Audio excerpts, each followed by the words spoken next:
c'est une catastrophe.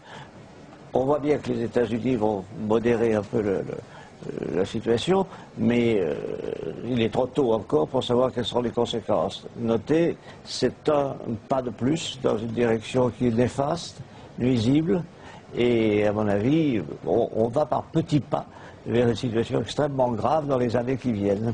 Voilà. Et ça accroît, alors les conséquences, et ça accroît l'antisémitisme un peu diffus partout, en France, en Europe. Ça déclenche des réactions inverses de celles qu'on attendait. Par exemple, le rapprochement avec que je viens de dire, qui était une alliance forte, qui avait été incitée par les États-Unis. Je vous rappelle par exemple que lorsque il s'est agi de la discussion sur l'entrée de la Turquie, 3 présidents des États-Unis sont venus en France pour plaider le dossier en disant c'est important, il faut que vous le fassiez. Que la Turquie rentre dans l'Europe. Que la Turquie entre dans l'Europe. C'était du reste même un peu choquant la façon dont c'était fait. Et bon, ben voilà, tout ça est par terre, et je ne vois pas très bien comment ça pourrait se remettre debout. Elisabeth Lévy. Moi, je suis un petit peu étonné, monsieur Dumas, parce que vous n'êtes pas naïf. Ça fait des mois, ça fait des semaines et des mois. Pas plus que vous. Non, ça fait des semaines et des mois qu'on voit bien qu'entre la Turquie et Israël, ça ne va plus du tout. Que la Turquie prenne cette affaire, si vous voulez, se saisisse de cette affaire pour affirmer haut et fort sa divergence avec Israël, on peut le comprendre, mais que vous fassiez semblant de le croire, ça m'étonne un peu. Moi, je suis quand même extrêmement frappé par ce qui est en train de se passer. Je veux dire, d'abord, il faut quand même rappeler 2-3 faits. Si vous voulez, ce blocus israélien, on peut tout à fait le critiquer, on peut tout à fait considérer qu'il ne répond pas à la situation. Enfin, il s'agit d'une guerre, là, en l'occurrence, c'était des organisations humanitaires. Oui. C'est des organisations internationales qui ne sont pas qui sont pas des Palestiniens. Excusez-moi, en l'occurrence, c'est un peu différent.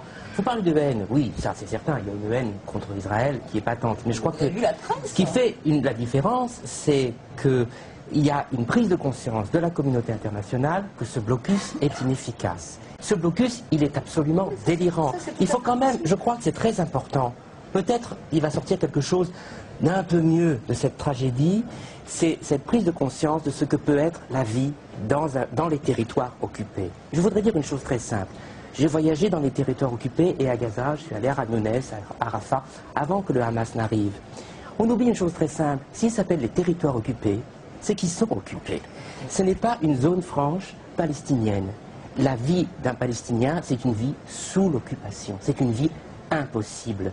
Elle est impossible en Cisjordanie. C'est impossible de travailler, c'est impossible de se rencontrer, c'est impossible d'aimer, c'est impossible d'écrire, c'est impossible de vivre. Mais à Gaza, c'est encore plus effroyable. Qu'est-ce que c'est un blocus économique dans lequel on décide de manière totalement absurde, kafkaïenne, arbitraire, de ce que sont des produits de nécessité? Alors pourquoi les petits pois, c'est de première nécessité, et il se trouve que les fruits au sirop, non. La cannelle, c'est de première nécessité, mais le curry, non. C'est ça la réalité d'un blocus. Alors bien sûr, on pourra toujours dire, mais il y a des choses sur les marchés. Bien sûr, c'est le marché noir, du Hamas qui le fait. Mais les gens n'ont pas de sous. Je peux vous poser une question? Non, mais parce que si vous voulez, on peut faire pleurer dans les chaumières tout ce qu'on veut, mais en général, c'est pas le ton de cette émission. Non, mais des morts en pleurs quelquefois. Non, mais oui, bien sûr, Roland Dumas, apparemment. J'ai pas l'impression d'avoir fait de la sensibilité, madame. Je dis les choses assez C'est juste une réalité qui est un endroit qui est assiégé, mais c'est une réalité depuis 3 ans, depuis 2007. Gaza est assiégé, ça c'est une réalité. On peut très bien revenir à l'histoire. Pour l'instant, vous avez quand même une organisation qui s'appelle le Hamas. Vous avez une organisation qui s'appelle le Hamas, qui ne reconnaît pas Israël et qui pour l'instant n'a pas non plus, pas plus que vous. Qu'est-ce qu'a fait le Hamas? Merci. Ah, merci. Vous avez réfléchi à ça? Non mais excusez-moi, vous croyez vraiment qu'on peut créer un mouvement social comme ça? Écoutez, le Hamas, c'est les frères musulmans. C'est une création d'Israël pour lutter contre Arafat. Mais vous pensez vraiment que c'est Israël qui a créé les frères musulmans? Vous pensez que c'est François Mitterrand qui a créé Le Pen? Vous faites partie des gens qui pensent ça? Revoyez votre histoire. Mais vous pensez... Il y a Darina qui voulait Moi, parler. je vais rebondir sur ce que vous avez dit au début. C'est que, effectivement, aujourd'hui, si on parle de l'occupation, de blocus, les zones internationales, les eaux internationales, tout ça, moi, je parle d'une autre chose. C'est le problème, aujourd'hui, de revenir un jour à la paix. Là, par exemple, le Koweït, aujourd'hui, a déclaré qu'il se retire de tout ce que les Arabes sont en train de faire pour signer un jour, peut-être, la paix avec Israël. Il y a beaucoup des États maintenant qui se retirent tout de suite de tout le processus parce que vis-à-vis leur population, vis-à-vis leur pays, ils ne peuvent pas continuer à tendre la main après avoir montré ces images-là, après avoir fait cette attaque-là, devant leur population, ils ne peuvent plus faire face au discours de la paix, au discours d'aller vers l'autre, de communiquer. Là, il va y avoir de tous les côtés, chacun va reprendre des pas en arrière, mais beaucoup d'une façon que ça va être encore beaucoup plus difficile. C'est moi qui fais du sentimentalisme et elle hurle. J'ai une grosse voix. Non, vous êtes très véhément. En gros, ils pensent qu'ils vont arriver sur ces bateaux et que ça va se passer comme les fois précédentes. Apparemment, ça ne se passe pas sur ce bateau-là comme les fois précédentes, parce que, effectivement, vous avez parlé de provocation. Peut-être, je dis peut-être. En tous les cas, il y a des gens qui sont décidés à en décider. Sur 300 personnes, ça peut arriver. Après, ce qui m'étonne beaucoup, Raphaël, arriver, sinon ils ne peuvent pas les aider. Raphaël Antoine, juste une seconde. Raphaël Antoine a parlé de guerre des images. Vous avez parlé de guerre des images. Ce qui est intéressant, c'est que les seules images qu'on ait vues pour l'instant, qu'est-ce qu'on voit? C'est les images de Tsahal. D'accord, oui. Parce qu'il a interdit à tous les autres journalistes de prendre les Je voulais images. simplement dire, c'est que les armées ont des moyens extrêmement efficaces d'arraisonner des bateaux sans tuer 10 personnes. Il y a des moyens de les arrêter. Il y a des moyens. Il y a même le responsable du GIGN. Demandez à tous les responsables du GIGN qui a dit ça aujourd'hui à la télé. Qui l'a dit. Il y a des tas de moyens. On encadre le bateau, on le stoppe. On ne descend pas avec des fils d'hélicoptère, mais on envoie des stunt grenades, c'est-à-dire des trucs qui assourdissent complètement les gens, qui les aveuglent, ils ne voient plus rien. Mais vous avez la solution de tout. C'est une bavure. Il y a Vous avez la solution de tout, y compris la guerre. Ça conduira à la guerre. Vous savez ce que ça me rappelle, cette histoire? Ça conduira à la guerre, mais excusez-moi, c'est la guerre. Mais pas chez nous, c'est chez nous, ça viendra. Vous verrez ce que je vous dis. Ça me rappelle, vous êtes trop jeune, vous ne l'avez pas connu, mais ça me rappelle l'avant-guerre, lorsque M. Hitler occupait le Sahara, et qui disait c'est l'autodéfense, ou que l'Italie occupait l'Éthiopie et occupait parce qu'il voulait un empire. Je crains de ne pas vous avoir tout à fait compris. C'est moi qui vous rappelle parce que vous ne savez pas l'histoire, mais je vous la raconte. Non, les dictatures d'avant-guerre occupées, allaient dans les eaux territoriales exactement. Mais la dictature, elle est où là?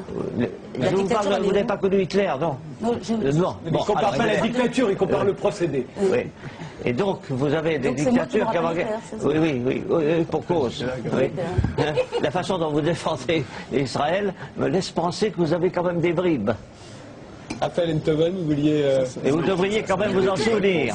Non, ça ne mérite pas de réponse, parce que la seule réponse, ce serait de balancer mon beurre. Et je vais rester Mais poli. oui, mais allez-y. Ce serait la seule réponse. Non, c'était qu'on se soit bien clair. Si j'ai bien compris, Roland Dumas parle de stratégie. Non, mais il parle pas de. Avant-guerre, c'était les procédés totalitaires Mais monsieur le ministre. On est obnubilé aujourd'hui par les pourparlers, le processus de paix. Le processus de paix, ça fait 20 ans qu'on en parle et qu'on vit de ça et qu'il ne se passe rien. Parce que tout est caché à chaque fois, et à chaque fois, c'est la même histoire qui recommence. Moi, je ne parlerai plus maintenant du processus de paix, je ne parlerai plus du Proche-Orient, parce que ça ne sert à rien. Il y aura un jour une coalition qui se dressera et qui se battra pour, vous verrez, comme il y a eu pour l'Espagne. Exactement de la même façon. Et vous ne l'empêcherez pas, ça gagne les esprits, et ces esprits seront gagnés et iront jusqu'à la guerre. Vous allez peut-être répondre à mes questions. Donc en somme... Et juste après, on changera de sujet. En somme, par rapport à... Si vous voulez, donc vous avez un voisin donc qui veut votre destruction, en tous les cas qu'il affirme. Effectivement, lui faire la guerre, on a vu ce que ça donnait, ça a été pour le coup... vraiment terrible et certainement disproportionné. Le blocus était, je vous le rappelle, donc accepté par la communauté internationale, France y compris. Donc, que devrait faire Israël face à ça? Peut-être que vous n'en êtes pas fier, mais c'est pas très facile de trouver des moyens. C'est pas très facile de trouver des moyens. C'est la Russie qui a été la première à reconnaître Israël. Et alors? Et donc, ça délégitime Israël pour vous? C'est quoi la Non, pas du tout, au contraire. Juste une dernière question. Mais vous ne comprenez rien.